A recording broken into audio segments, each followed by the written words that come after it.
Have you ever stopped to think about what might be hidden, really hidden, in the most remote places on Earth? And how far some people, some groups might go to keep secrets? Oh, absolutely. Imagine somewhere vast, like totally remote and mysterious, where what you actually see isn't necessarily, well, what you're allowed to acknowledge you saw. It's a pretty unsettling idea, right? That Yeah, some truths could be so, I don't know, profound or disruptive that they have to be kept under wraps. definitely. And it's rare to get a story, a firsthand account that has such specific details, details that seem to connect a personal experience directly with a pretty powerful and secretive agency. Exactly.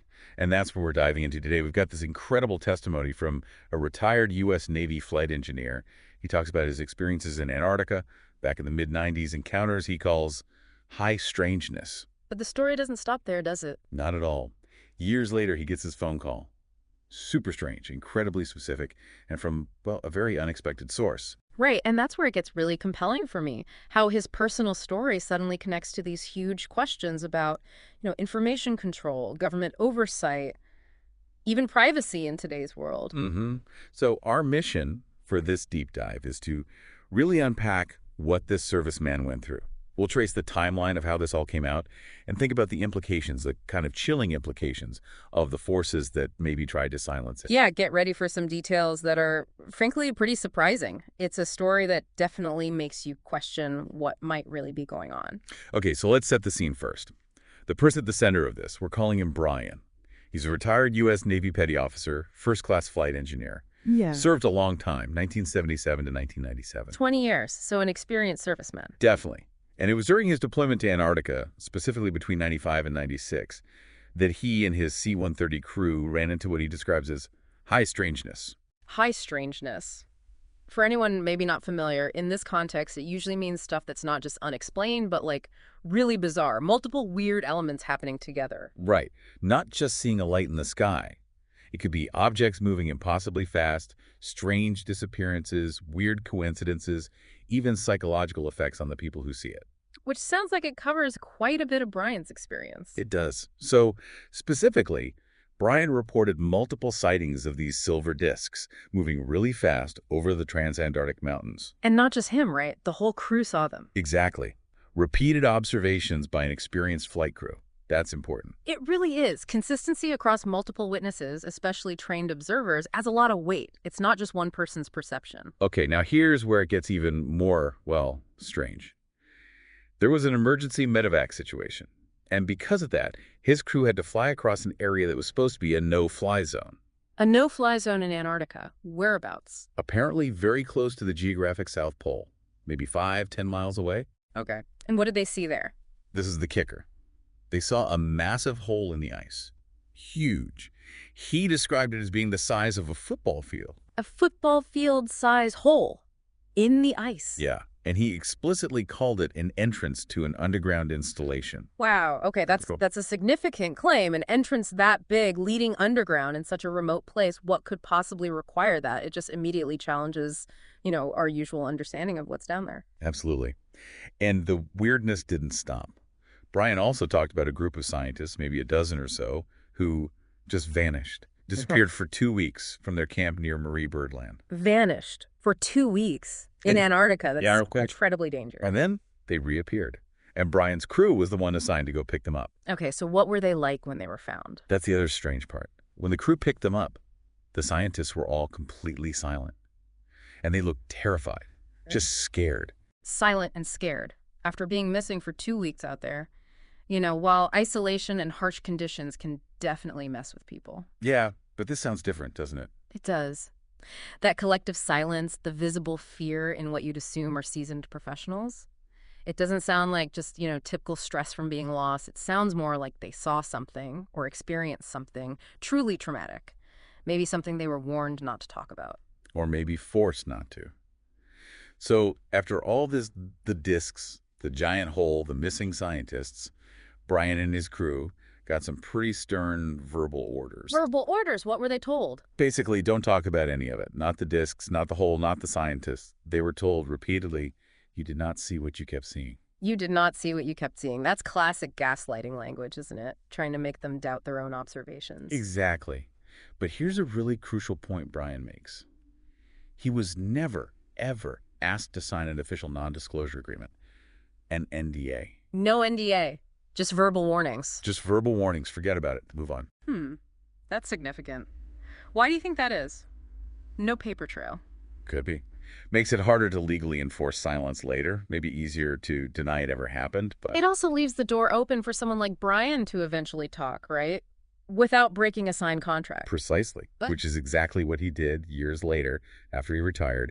He decided to share his story. And why then? What was his motivation after all that time? He said he became absolutely convinced that an alien presence is living and working on this planet. That's a direct quote. He felt he had to speak out. A pretty profound conviction to come to. And who did he decide to tell? He reached out to Linda Moulton Howe, who runs the Earth Files website. She's a well-known investigative journalist in these more unusual fields. Okay, so he felt she'd be receptive. Makes sense. So, fast forward quite a bit. Mm-hmm. Brian and Linda Moulton Howe finally arranged to meet in person. This is Thursday evening, June 2nd, 2016. June 2016. Yep. They meet at the Contact in the Desert Conference in Joshua Tree, California. They meet up, grab dinner with Brian's nephew, Kelly, and a friend at a local Mexican restaurant there. So a public place, but within that specific context where these topics are openly discussed. Right. And after dinner, they continue talking about Brian's Antarctica experiences for hours, apparently until after midnight, just standing outside in the restaurant parking lot. A long, detailed conversation. Covering all that sensitive stuff, the discs, the hole, the scientists. You got it. Then Brian heads home to Phoenix that weekend. By Monday, June 6th, he's back at his regular civilian aerospace job. Linda Moulton Howe was actually still at the conference. Okay, so back to normal life for Brian, or so he thought. Exactly. That Monday morning, June 6th, at work, Brian gets a call on his cell. Unrecognized number. Uh-oh. He answers. Voice says, "Is this Brian?" He confirms. Then the caller says straight up, "What you have been talking about, you need to stop talking about." Wow, just like that. Direct. Chillin'. But it gets more specific. Yeah. Much more specific. The caller knew things. What kind of things? This is where it gets really interesting, the surveillance aspect. Right. The caller says, "We know that you were with Linda Moulton Howe on last Thursday night. Okay, they knew who he met and when. Then we know that you went to dinner at a Mexican restaurant in Joshua Tree." The specific restaurant. Yep. And then we were aware of what you were talking about with her and other people, and that your experience that you had when you were on the ice, when you were in the service. They knew the content of the conversation. Yep. That implies some serious monitoring. Not just who met who, but what was said in a restaurant parking lot. It's pretty staggering. And then the caller zeroed in. "We don't want you talking about that specifically. We don't want you talking about the scientist that you picked up after being missing for a couple of weeks." Targeting the most sensitive parts of his story. The parts that are hardest to explain conventionally. So Brian, understandably, asks, "How would you know about that? I've only talked to certain people." Good question. What did they say? The caller's response was just, "Well, we know pretty much everything." What pretty much everything? That is designed to intimidate, to make you feel completely exposed, like there's nowhere to hide. Totally. The final instruction was, just don't be putting that out there anymore. Certain people would prefer that you not talk about that. Certain people, vague, but implies powerful figures. Brian just replied, "Well, I'll consider that." Yeah. And then, click. Phone went dead. Abrupt ending. No discussion, just the warning delivered. Message sent. Very calculated. So what does Brian do? He looks at the number on his caller ID. Naturally. Did he recognize it?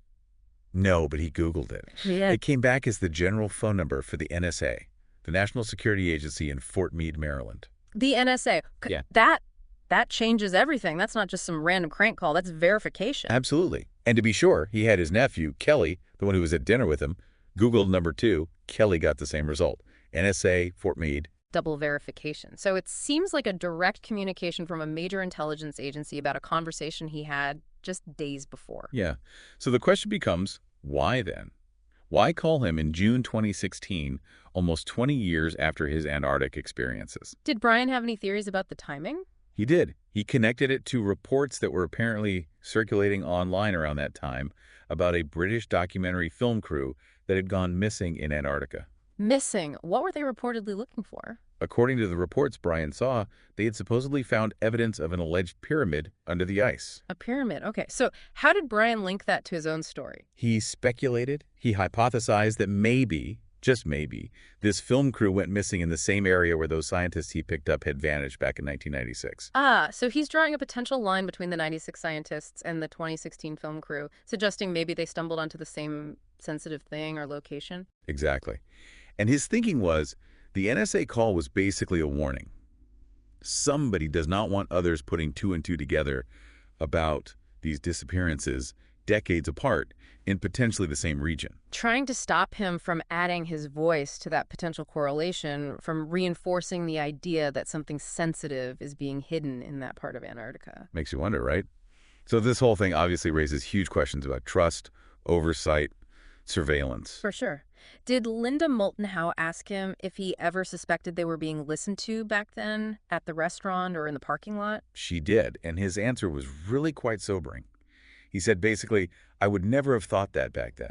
But then he added, reflecting on his 20 years in the military. What did he say about his time in service? He said, there are things that I saw that I really can't talk about, that tells me, and has shown to me that our government is capable of anything. He said finding out they knew the details of his meeting, well, it no longer surprised him.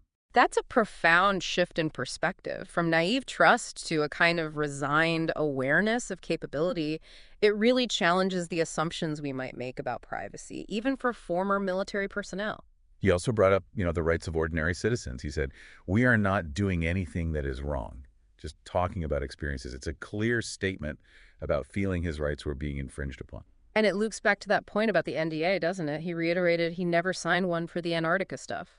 Right. Only those verbal orders to forget about it, which clearly he didn't or couldn't. Yeah, the verbal command obviously didn't carry the same weight legally or perhaps morally for him as a signed document might have. It ultimately allowed this story to come out. So just to recap this whole journey, we've gone from these incredible accounts in Antarctica in the mid-90s, silver discs, a massive hole in the ice described as an entrance, vanished scientists returning scared, All the way to a phone call years later, in 2016, directly linked to the NSA, revealing detailed knowledge of his private conversations about those very events. It's an astonishing narrative, a powerful reminder, really, that sometimes truth seeks the light, no matter the efforts to keep it hidden. And it leaves us, and you listening, with a pretty big question to chew on. Definitely. In this age where information is everywhere, who actually gets to decide what knowledge is too sensitive for the public to know? And maybe more importantly, what's the real cost of that control when it comes to our basic freedoms and finding out what's true? Something to think about for a while.